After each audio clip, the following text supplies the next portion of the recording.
going on, you guys, and good morning. Welcome to this wonderful Friday to those who celebrate and are getting ready for the weekend, because we could use it. We could definitely use it. But today we're here to touch on a lot of the things we could use for the Raiders this offseason. And our Raiders latest news segment, Silly Songs with Larry, or Silly News with Colton, as some of you like to say in the comments. We love you guys. Thank you guys so much for joining us. So a lot of things going on with the Raiders.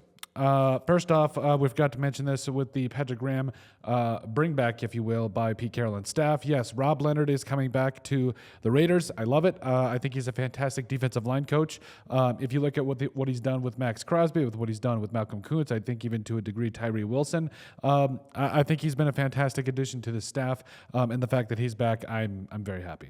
I'm very happy that he's back. And so Rob Leonard is going to be back with the Raiders. That's good to see.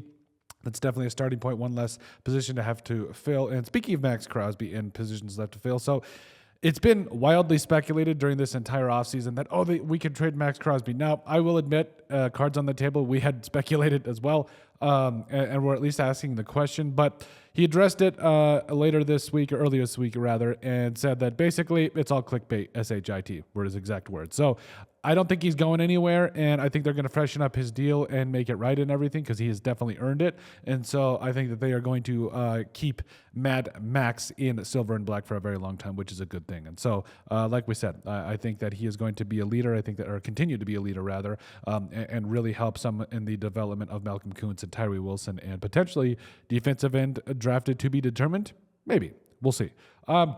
Another thing that we noticed is, yes, the Senior Bowl is still, it's almost come and gone, and there's been a lot of guys that have stood out. Now, we've been a very, very big supporter of Darius Alexander coming up out of Toledo. Him and Quinyon Mitchell absolutely took care of business at Toledo last year, and Darius Alexander continued his dominance at the Senior Bowl. He just looks like he is a heat-seeking missile. He is a Tasmanian devil on the inside there, and quite honestly, at the very least, I think he would be a fantastic interior pass rusher for the Raiders if they wanted some depth in that area. And so he's just, his first step quickness, his strength, he's fantastic. Also, Jalen Milroe bounced back after kind of a rougher start to the week. That's good to see.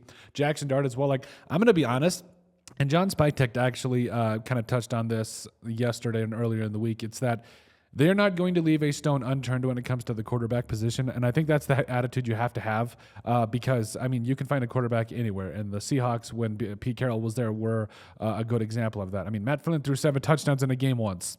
Great. Also, obviously, Russell Wilson and everything there. So I think the fact that the Raiders are looking at all their options this year, and who knows, maybe the quarterbacks this year aren't their long-term solution. Maybe it is bringing in a guy like Russell Wilson to kind of be the stopgap for a year, really develop some of these younger players, and then bring in a rookie quarterback to be determined. So I think overall, things are looking up for the Raiders. I think that this is a good starting point for everything. And yes, I think John Spytek and everybody are taking a serious look at the Senior Bowl and everything like that. Speaking of the Seahawks and everything like we brought up in the past. So we also forgot to mention this because we are very slow on things. But John Glenn, who spent time with Pete Carroll with the Seahawks, was kind of an assistant coach there with Pete Carroll and everything, was the assistant to the regional manager, rather, for those of you Office fans out there. But in all seriousness, he was the assistant special teams coach for Washington last year. And, I think that he's coming back to the Raiders with Pete Carroll is big. He's going to be the linebackers coach, respected around the league. And I think a lot of people are going to be really excited to see what he helps bring to this defense. And speaking of bringing to the Raiders, so it's widely considered that Darrell Bevell is going to be the new offensive coordinator, which I don't have a problem with. In fact, I think it would probably be the best move because Darrell Bevell has shown an ability to play integral parts in quarterback development as well as using what he has to succeed. And I think he would be a tremendous addition to the Raiders. And I think that, there's been a lot of reports about quote unquote, all signs pointing to him being the presumed offensive coordinator candidate. And so, but there's still a lot left to come. I think that the Raiders are still very much in the early draft process, or early in the early process. Obviously, after the Super Bowl, we'll have free agency and everything coming after that. So it's going to be fun. It's going to be a long process, but we're here with that for you. And we're happy to bring you the latest Raiders news and all of the latest things surrounding our team. So overall, let us know what you guys think. Did we miss anything? Let us know anything else. Make sure you guys like, comment, and subscribe down below. And we'll see you in the next video.